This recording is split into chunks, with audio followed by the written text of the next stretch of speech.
നവ്യയുടെ വയറ്റിൽ വളരുന്ന കുഞ്ഞിനെ ഇല്ലാതെയാക്കുവാൻ വേണ്ടി അബിയും ജലജയും കൂടി പദ്ധതികൾ പലതും മെനയുവാൻ തുടങ്ങിയെന്നറിഞ്ഞപ്പോൾ മുതൽ നവ്യ വല്ലാത്ത ആധിയിലും ഉത്കണ്ഠയിലുമാണ്.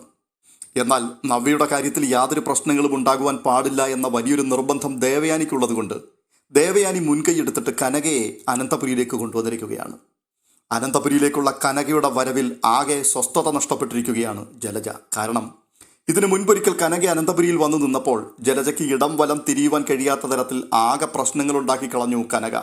അതുകൊണ്ട് തന്നെ ജലജയ്ക്ക് ഉറപ്പുണ്ട്, തുടർന്ന് കുറച്ച് നാളുകൾ തനിക്കിനി ഉറക്കം നഷ്ടപ്പെട്ട രാത്രികളായിരിക്കും വരുവാൻ പോവുക എന്ന്. നവ്യയ്ക്ക് പ്രൊട്ടക്ഷൻ ഒരുക്കുക എന്നതുപോലെ തന്നെ ജലജയെയും അബിയെയും മെരുക്കിയെടുക്കുക എന്നൊരു ലക്ഷ്യം കൂടി കനകയെ കൊണ്ടുവന്നതിൻ്റെ പിൻപിൽ ദേവയാനി പ്ലാൻ ചെയ്തിട്ടുണ്ട്.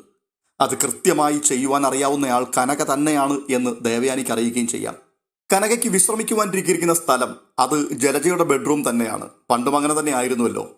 അങ്ങനെയായാൽ ജലജയുടെ ഓരോ നീക്കങ്ങളും കൃത്യമായി മനസ്സിലാക്കുവാൻ കഴിയും എന്നുള്ളതും അതിൻ്റെ പിൻപിലെ ലക്ഷ്യമാണ്. എന്തായാലും കനക അനന്തപുരിയിലേക്ക് മടങ്ങിയെത്തിയിരിക്കുന്നു. വന്നു കയറിയ നിമിഷം മുതൽ ജലജ പ്രശ്നങ്ങളുമായി ഇടഞ്ഞു നിൽക്കുകയുമാണ്. ഇക്കുറി ജലജയുടെ പ്രധാനപ്പെട്ട പ്രശ്നം കനകയെ തൻ്റെ മുറിയിൽ ബെഡ് ഷെയർ ചെയ്യുവാൻ അനുവദിക്കുകയില്ല എന്നുള്ളതാണ്. ഈ വിവരം ഒടുവിൽ മുത്തശ്ശനും മുത്തശ്ശിയും അറിയുകയാണ്. മൂർത്തി സാറും മുത്തശ്ശിയും കൂടി ജലജയുമായിട്ട് ഇതിനെപ്പറ്റി ഉടക്കുന്നു. മൂർത്തി സാർ പറയുകയാണ്, ജലജെ, ഈ വന്നിരിക്കുന്നത് നിന്റെ മരുമകളുടെ അമ്മയാണ്. അതുകൊണ്ട് തന്നെ അവർ വിശ്രമിക്കേണ്ടത് നിനക്കൊപ്പമാണ്, മറ്റാരുടെയും മുറിയിലല്ല. ഇവിടെ മറ്റു മുറികളൊന്നും ഒഴിവില്ലാത്ത സ്ഥിതിക്ക് നിന്റെ കൂടെ കനക വിശ്രമിച്ചേ പറ്റൂ. ഇനിയിപ്പോൾ ഒരുമിച്ചൊരു കട്ടിലിൽ ഉറങ്ങുവാൻ പറ്റില്ല എങ്കിൽ തൽക്കാലം നീ താഴെ ഒരു പായ് വിരിച്ച് അതിൽ കിടക്കാൻ നോക്ക്. അല്ലാതെ മറ്റു മാർഗങ്ങളൊന്നും തന്നെ ഇല്ല. മുത്തശ്ശൻ ഇങ്ങനെയൊക്കെ പറയുമ്പോൾ ഉള്ളിലൊടുങ്ങാത്ത വിരോധവും ദേഷ്യവും ഒക്കെ നുരഞ്ഞു പൊന്തുന്നുണ്ടെങ്കിലും അത് തുറന്നു പറയാനുള്ള ധൈര്യം ജലജയ്ക്കില്ല.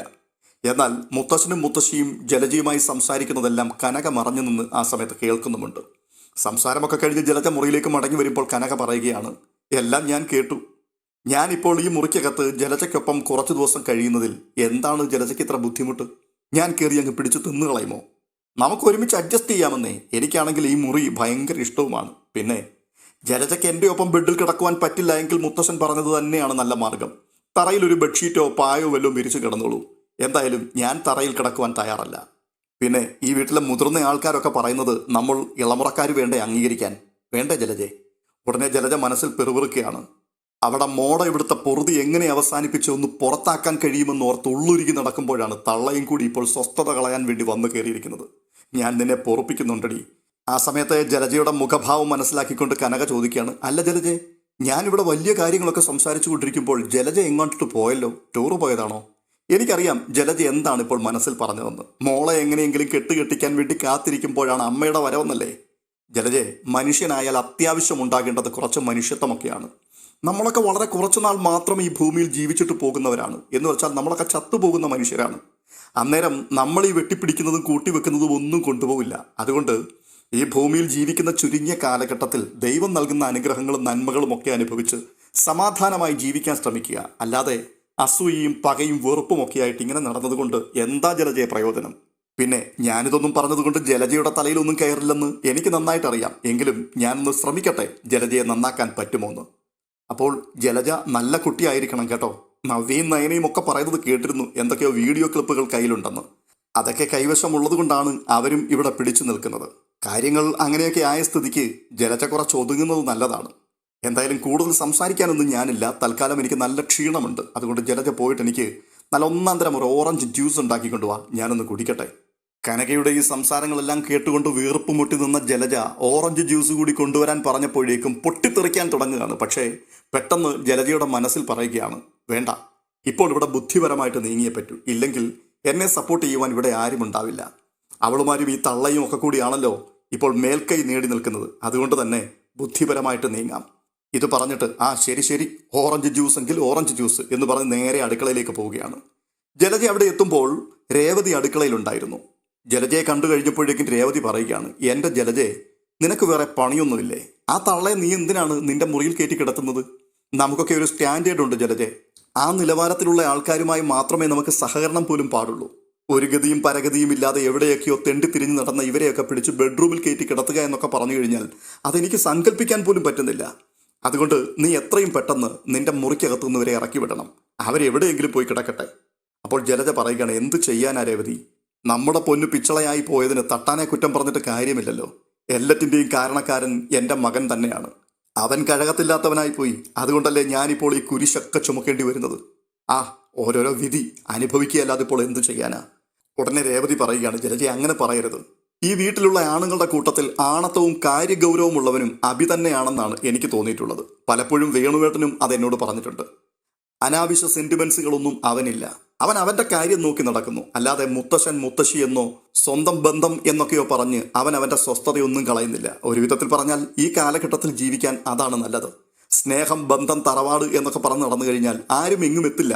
മിടുക്കന്മാരൊക്കെ കൊള്ളാവുന്നത് അടിച്ചുകൊണ്ട് പോകും. അതുകൊണ്ട് അവനവന് വേണ്ടി ജീവിക്കുവാൻ അവനവൻ തയ്യാറാകണം. ആ ഒരു സ്വഭാവം ആവശ്യത്തിലധികം അഭിക്കുണ്ട്. അതുകൊണ്ട് തന്നെ അഭി രക്ഷപ്പെടുമെന്നുള്ള കാര്യം എനിക്ക് ഉറപ്പാണ്. എന്തായാലും ജലജ ഇപ്പോൾ ഈ കാലിൽ ചുറ്റിയിരിക്കുന്ന പാമ്പിനെ കുടഞ്ഞു കളഞ്ഞേ പറ്റൂ. അതിൽ ശ്രദ്ധിക്കും, അല്ലാതെ വേറൊരു മാർഗവുമില്ല. അപ്പോൾ ജലജ രേവതിയോട് പറയുകയാണ്, ഞാനിപ്പോൾ എന്തു ചെയ്യാനാ, ആകെ കൂടി പെട്ടിരിക്കുകയാണ്. അത് കേട്ടിട്ട് ജലജ പറയുക, അതിനൊക്കെ മാർഗമുണ്ട്. അവളെ പുറത്താക്കാൻ പല പരിപാടികളുണ്ട്, ഞാൻ പറഞ്ഞു തരാം എന്ന് പറഞ്ഞ് ജലജയുടെ കാതിൽ രേവതി എന്തോ മന്ത്രിക്കുകയാണ്. ജലജയുടെ ഓരോ നീക്കങ്ങളെയും വ്യക്തമായി നിരീക്ഷിക്കണമെന്നുള്ള നിർദ്ദേശത്തോടു കൂടി തന്നെയാണ് ദേവയാനി കനകയെ അനന്തപുരിയിലേക്ക് വീണ്ടും കൊണ്ടുവന്നിരിക്കുന്നത്. അതുകൊണ്ട് തന്നെ ഓറഞ്ച് ജ്യൂസ് എടുക്കുവാൻ വേണ്ടി ജലജ അടുക്കളയിലേക്ക് പ്രവേശിച്ചതിന്റെ പിന്നാലെ കനകയും അവിടേക്ക് എത്തി. തുടർന്ന് താൻ അടുക്കളയുടെ ഡോറിനരികിൽ മറഞ്ഞു നിൽക്കുകയാണ്. രേവതിയും ജലജയും തമ്മിലുള്ള രഹസ്യ സംഭാഷണങ്ങൾ ഏറെക്കുറെയൊക്കെ അവിടെ വന്ന് കനക കേൾക്കുകയും ചെയ്തു. എന്നിട്ട് തന്റെ മുറിക്കകത്തേക്ക് ഒന്നും അറിയാത്തതുപോലെ മടങ്ങിപ്പോയി. ഏതാനും മിനിറ്റുകൾ കഴിഞ്ഞപ്പോഴേക്കും കനകയ്ക്കുള്ള ജ്യൂസും തയ്യാറാക്കിക്കൊണ്ട് ജലജ അവിടേക്ക് എത്തുകയാണ്. തുടർന്ന് ഇന്ന് നല്ല ഓറഞ്ച് ജ്യൂസ് റെഡിയാക്കിയിട്ടുണ്ട്, നല്ല ക്ഷീണവും ദാഹവും ഒക്കെ കാണും, കുടിക്ക് എന്ന് പറഞ്ഞ് ജലജ ഈ ജ്യൂസ് എടുത്ത് കനകയുടെ നേരെ നീട്ടുകയാണ്.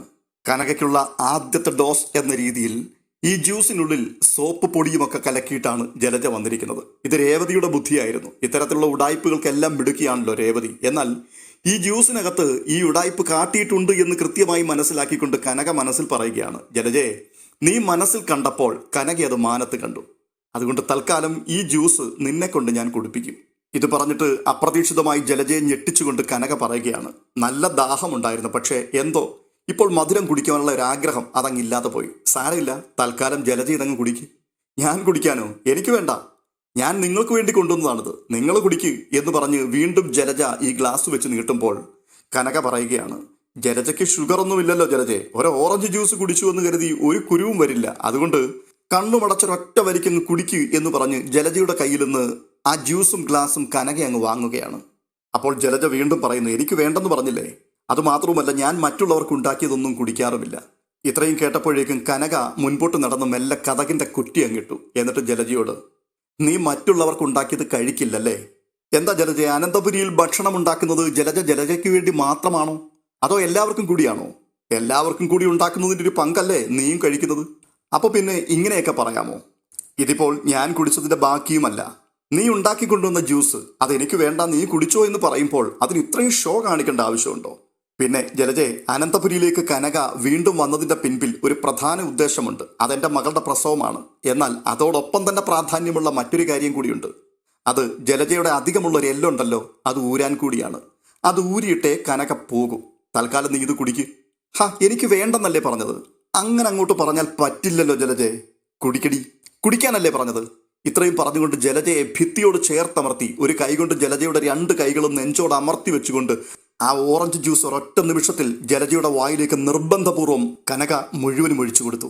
കനകയുടെ ഭാഗത്തു നിന്ന് പെട്ടെന്നുണ്ടായ ഒരു ആക്രമണത്തെ ഒരു തരത്തിലും പ്രതിരോധിക്കുവാൻ ജലജയ്ക്ക് കഴിഞ്ഞില്ല. ജലജ വല്ലാതെ നടുങ്ങിപ്പോയി. ഒരിക്കലും ഇത്തരത്തിലുള്ളൊരു നീക്കം കനകയിൽ നിന്നുണ്ടാകുമെന്ന് ജലജ സ്വപ്നത്തിൽ പോലും പ്രതീക്ഷിച്ചിരുന്നില്ല. ജലജ പറയുകയാണ്, എന്ത് വൃത്തികേടാണ് നീ കാണിച്ചത്, നിന്നെ ഞാൻ കാണിച്ചു തരുന്നുണ്ട്, ഇതിനുള്ള മറുപടി നിനക്ക് ഞാൻ വെച്ചിട്ടുണ്ടടി.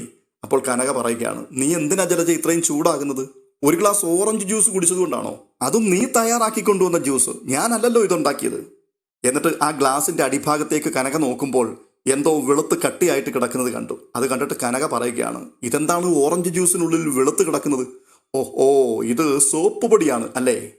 ജലജേ, ഇത് മുന്നമേ കൂട്ടി കണ്ടതുകൊണ്ട് തന്നെയാണ് ദാഹമുണ്ടായിരുന്നിട്ടും എനിക്കിത് വേണ്ട എന്ന് പറഞ്ഞതും നിന്നെ കുടിപ്പിക്കണം എന്ന് ഞാൻ തീരുമാനിച്ചതും. എനിക്കറിയാം നീ ഇതേ ചെയ്യൂ എന്ന്. പിന്നെ നിന്നെ മാത്രം കുറ്റം പറയാൻ പറ്റില്ല. ഇത് നിന്നെ കൊണ്ട് ചെയ്യിച്ചൊരാളുണ്ടല്ലോ, അവൾക്കുള്ളത് ഞാൻ വെച്ചിട്ടുണ്ട്. അത് പാഴ്സലായി ഞാൻ അങ്ങ് കൊടുത്തയക്കുന്നുണ്ട്. തൽക്കാലം ജലജ ചെല്ല്. പിന്നെ ഈ റൂമിലെ ടോയ്ലറ്റ് ഉണ്ടല്ലോ, അത് അഴുക്കാക്കരുത്. താഴെ കോമൺ ടോയ്ലറ്റ് ഉണ്ട്, അവിടെ പോയാൽ മതി. ഇത്രയും കേട്ടുകൊണ്ട് സർവവും നഷ്ടപ്പെട്ടതുപോലെ ജലജ ദേഷ്യവും സങ്കടവും എല്ലാം ഉള്ളിലൊതുക്കി മുറിയിൽ നിന്നും ഇറങ്ങിപ്പോവുകയാണ്. ചില മിനിറ്റുകൾ കഴിഞ്ഞപ്പോഴേക്കും ജലജയുടെ വയറ് കേടാവുന്നു. ജലജ നിർത്താതെ ബാത്റൂമിലേക്ക് ഓടുകയാണ്. ചക്കിന് വെച്ചത് കൊക്കിന് കൊണ്ടു എന്ന് മനസ്സിലാക്കിയ രേവതി ഇത് അനാമികയോട് പറയുമ്പോൾ അനാമിക പറയുകയാണ്, അമ്മേ, ആ സ്ത്രീ ഭ്രാന്ത് പിടിച്ചവരെ പോലെ നടക്കുകയാണ്. അവർക്ക് പണ്ടേ നമ്മളോട് കലിപ്പാണ്. അമ്മ വേഗം ഇവിടുന്ന് തിരിച്ചു വീട്ടിൽ പോകാൻ നോക്ക്. അമ്മ ഇവിടെ നിന്ന് കഴിഞ്ഞാൽ അടുത്തത് ചിലപ്പോൾ കിട്ടാൻ പോകുന്നത് അമ്മയ്ക്കായിരിക്കും. പ്രത്യേകിച്ച് ഞാൻ അവരുടെ വീട്ടിൽ പോയി അവരുടെ മോളെ പിടിച്ച് തള്ളിയിട്ടതും അവരുടെ ഇളയ മകൾക്കെതിരെ കൊട്ടേഷൻ കൊടുത്തതും ഇതെല്ലാം അവരുടെ മനസ്സിനകത്ത് അവർ കരുതി വെച്ചിട്ടുണ്ടാവും. അവസരം കിട്ടിയാൽ തീർച്ചയായിട്ടും അവരടിക്കാതെ വിടില്ല. അതുകൊണ്ട് അമ്മ അവരുടെ വെട്ടിൽ വീഴാതെ വീട്ടിൽ പോകാൻ നോക്ക്. അനാമികയുടെ ഈ സംസാരമൊക്കെ കേൾക്കുമ്പോഴേക്കും രേവതിയും വല്ലാതെ ഭയപ്പെടുകയാണ്. അതെ, അനന്തപുരി തറവാട് വീണ്ടും ആഭ്യന്തര കലഹം കൊണ്ട് നിറയപ്പെടുവാൻ പോവുകയാണ്. കനകദുർഗ ജലജയുടെയും രേവതിയുടെയും ഉറക്കം കെടുത്തുവാൻ പോകുന്നു. എന്തുദ്ദേശത്തോടു കൂടിയാണോ രേവതി അനന്തപുരിയിലേക്ക് കാലെടുത്ത് വെച്ചത്, അതിനി നടക്കുവാൻ സാധ്യതയില്ല എന്നുള്ളത് ഏറെക്കുറെ വ്യക്തമാവുകയാണ്. കാരണം കനകയുടെ കണ്ണുകൾ ഒരു CCTV ക്യാമറ പോലെ ഓരോ നിമിഷവും കലാപക്കാരുടെ പിന്നാലെ ചുറ്റിത്തിരിയുകയാണ്. ഇനിയിപ്പോൾ എന്തൊക്കെയാണ് സംഭവിക്കാൻ പോകുന്നത്, ആർക്കൊക്കെയാണ് പൂട്ടുവീഴുവാൻ പോകുന്നത്, ഇതൊക്കെ നമ്മൾ കണ്ടറിയേണ്ട കാര്യങ്ങളാണ്. ഈ വീഡിയോ നിങ്ങൾക്ക് ഇഷ്ടപ്പെട്ടെങ്കിൽ ലൈക്ക് ചെയ്യുകയും ഇതുവരെയും ഈ ചാനൽ സബ്സ്ക്രൈബ് ചെയ്തിട്ടില്ലാത്തവർ സബ്സ്ക്രൈബ് ചെയ്യുകയും ചെയ്യണമെന്ന് ഓർപ്പിക്കുന്നു. അടുത്തൊരു കിടിലൻ വീഡിയോയുമായി വീണ്ടും കാണാം.